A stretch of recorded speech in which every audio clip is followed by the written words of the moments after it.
Hello everyone, it's Megan Alexi and welcome back to our YouTube channel. So for today's video guys, i-discuss natin yung karugtong noong diniscuss natin sa una nating video na figures of speech. So doon sa video na yon, diniscuss natin yung figure of speech comparison and figures of speech contrast category.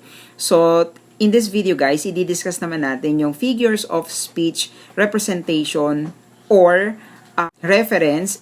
So, bago natin ipagpatuloy ang discussion, gusto ko lang sabihin na maraming salamat sa patuloy niyong panonood sa ating YouTube channel.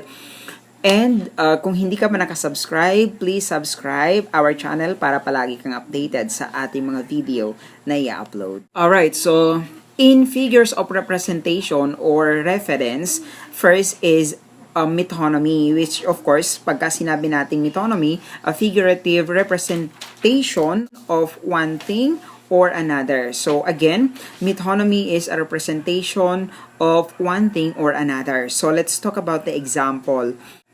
The subjects pay taxes to the crown. Of course, we took a look the example, the word crown, there is the representation of one thing, which is of course, crown is representation of king. Wherein, if we pay taxes, of course, to the king, that the king also a representation of nation. So that is representation of one thing. So again, crown, the word crown is a representation of one thing or one person. Up next is Synecdoche. So if we say Synecdoche, it's a figurative representation of a part for a whole or a whole for a part. Example is I feed 7 mouths. So 7 mouths is representation of one thing. Another example is the Ateneo beats UST. So ayun guys, if we talk about Ateneo, that is of course representation of Ateneo University, and of course UST is University of Santo Tomas. So that is the word Ateneo and UST is representation of one thing or their school. Up next is the allusion. Of course, if we say allusion, this is a figurative reference to biblical, mythological, literary, scientific, political, or historical personage, place, event, idea, or thing.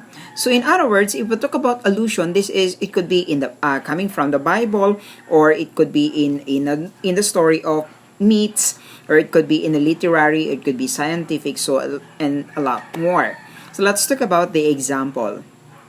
This Romeo is bleeding. So if we talk about Romeo, of course Romeo is the famous character in literature. Up next is don't concentrate on the muses. Of course, if we talk about the muses, that is also an example from mythological or myth. Alright. So that is allusion. Up next is personification. Now, if we say personification, this is a figurative attribution of personal or human qualities to things that is not human.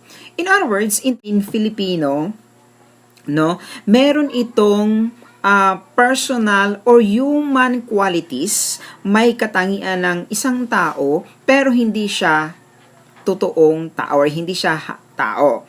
Let's talk about the example. The earth, with her 1,000 voices, praises God.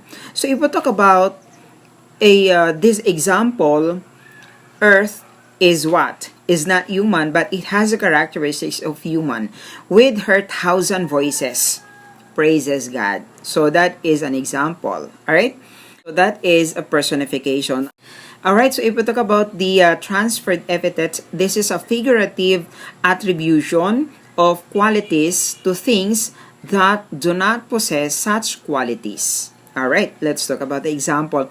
Love is blind. So this is the example of transferred epithets, which of course, if we talk about the blind, love is blind, that is the figurative or attribution of qualities to things that of course do not possess such qualities. Of course, we cannot say that love is blind. Of course, that is a common or traditionally saying that, love is blind. But love is not blind. All right. Next is a sleepless pillow. So those are an example of transferred epithet. All right. So up next is apostrophe. All right. So if we talk about apostrophe, this is a direct address to an inanimate object, a dead person, or an absent person, or an idea. Let's talk about the example. O death, where thy sting. Alright? So, O death, that is sa Tagalog tinatawag mo. Where is thy sting? So, that is an example of apostrophe. Alright? From the word O death, there is an apostrophe that is an example of apostrophe. So, ayan, in this video, na-discuss natin yung figures of representation or reference. Under of that are, one is metonymy, second is synecdoche, third is allusion, fourth is personification, fifth is transferred epithets, and sixth is the apostrophe. So, ayan guys, I hope may natutunan kayo sa video na to. And don't forget to subscribe para palagi kang updated sa ating mga video na i-upload sa ating YouTube channel. Thank you and bye everyone.